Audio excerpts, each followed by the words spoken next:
2వ అధ్యాయం 5వ వచనం.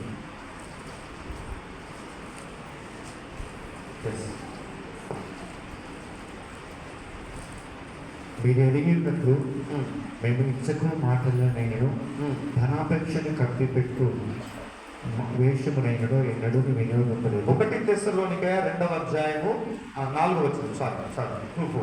సువార్తను మాకు అప్పగించకు యోగ్యమని దేవుని ఎంచబడిన వారమే మనుషులను సంతోషపెట్టు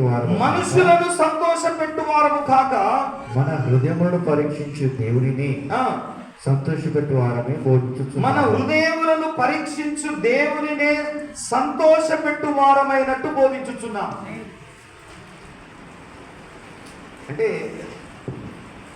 దేవుణ్ణి సంతోషపరిచే విధంగా బోధించాలన్న, మనుషులను సంతోషపెట్టేలాగా కాదు బోధించేది.